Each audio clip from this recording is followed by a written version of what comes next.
যারা tension free life lead করতে চায়, দুশ্চিন্তা মুক্ত সুস্থ সুন্দর জীবন চায়, তাদের উচিত বেশি বেশি দরুদ শরীফ পড়া। কি পড়া? কারণ কি জানেন? কারণ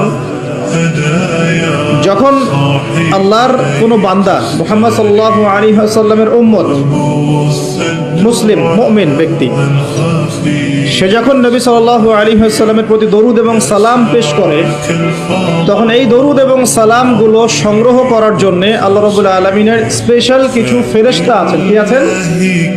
ফেরেশতা আছেন। এই মালায়েকা বা সম্মানিত ফেরেশতাগণ সেই দরুদগুলোকে সংগ্রহ করে, সালামগুলোকে সংগ্রহ করে নবী সাল্লাল্লাহু আলাইহি ওয়াসাল্লামের রওজা বা কবরে পৌঁছে দেন এবং নবী সাল্লাল্লাহু আলাইহি ওয়াসাল্লাম এর উত্তর দিয়ে থাকেন। তো সালামের অর্থ কি? আসসালামু আলাইকুম অর্থ কি? আপনার উপর বা আপনাদের উপরে শান্তি বর্ষিত হোক। যখন আপনি বলছেন ওয়া আলাইকুমুস সালাম, এর অর্থ কি? আপনার উপরেও শান্তি বর্ষিত হোক। তো নবী সাল্লাল্লাহু আলাইহি ওয়াসাল্লাম যখন কোনো ব্যক্তির সালামের জবাবে সালামের উত্তর দিবেন, তখন সেই ব্যক্তির জীবনে শান্তি আসবে না? তার দোয়া পাওয়া গেল না?